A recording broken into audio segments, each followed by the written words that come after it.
Hello everyone, welcome to this latest post that we're doing on our blog. Today I would like to talk about sore muscles because it's something near and dear to my heart.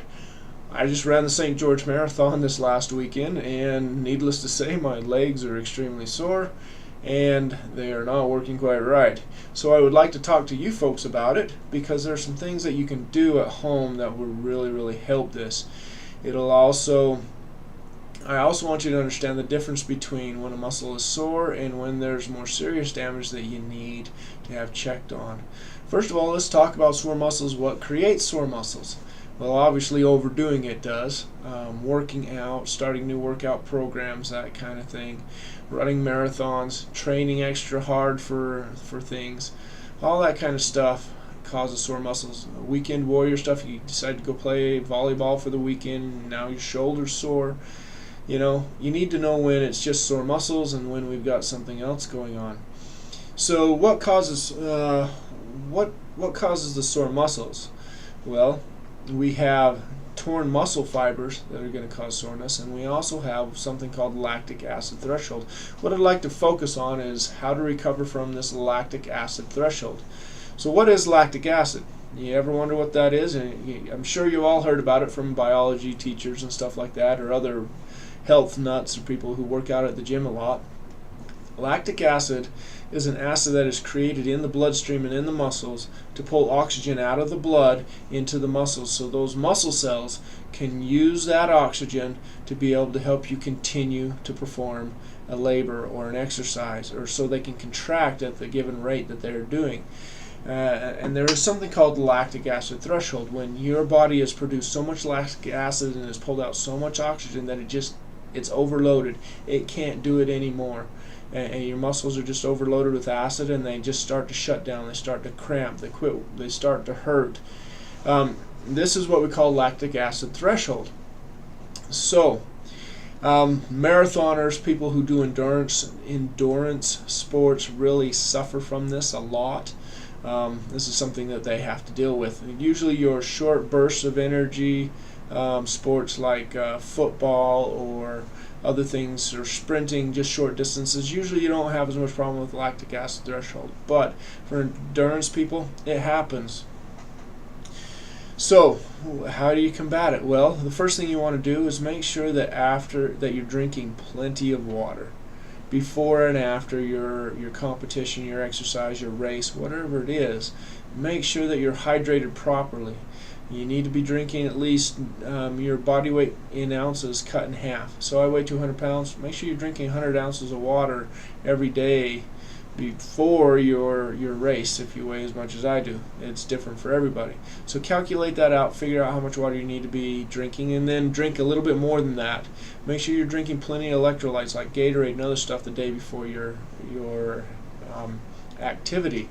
You also want to make sure that you're doing plenty of that during and after the activity, especially after the activity. You get all done, you just want to relax. You don't drink as much water, you're going to be a lot more sore, you're going to have a lot more problems. It's going to take longer to recover if you're not drinking enough water and not getting enough electrolytes in your system. So drink it up. It's good for you, helps you recover quicker.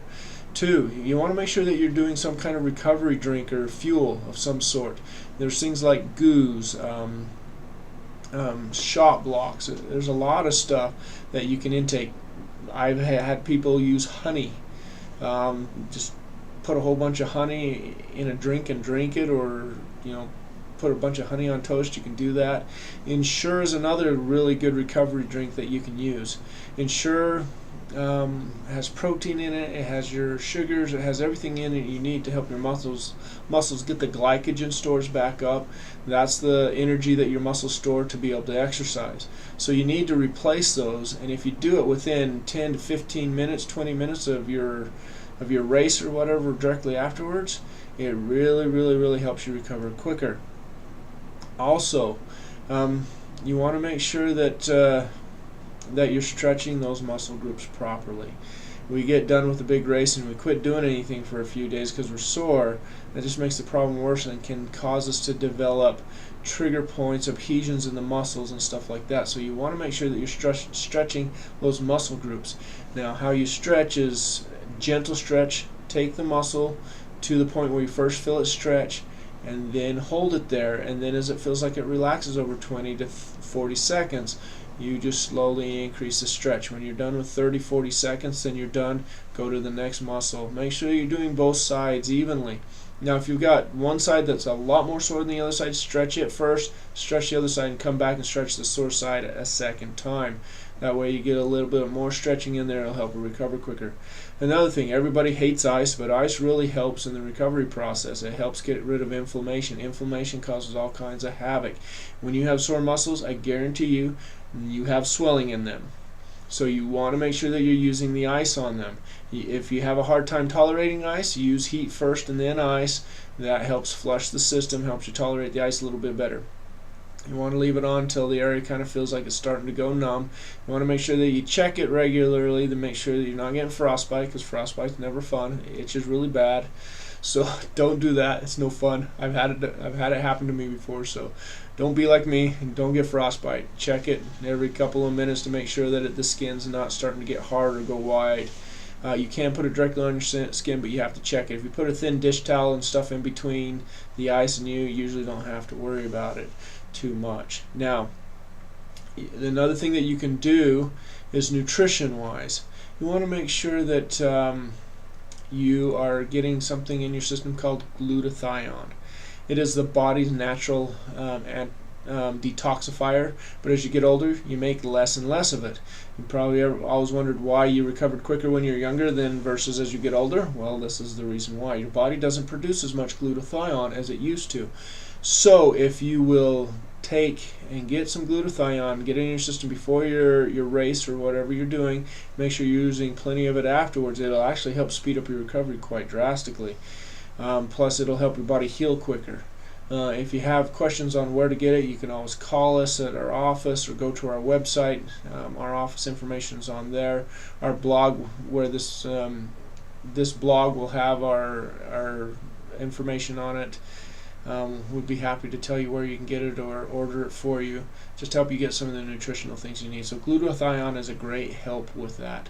Also, you want to make sure that you're massaging those muscles. If you can go get a professional massage, someone who's really good at sports recovery or therapeutic massage and stuff like that, go to them. That really helps. But if you can do it yourself, just remember, start at the top of the muscle. Like if this is my arm right here, this is the muscle, and this is where I'm starting. Start here, and you rub slowly and dig in, and just move it slowly down to the other end of the muscle while putting pressure on there.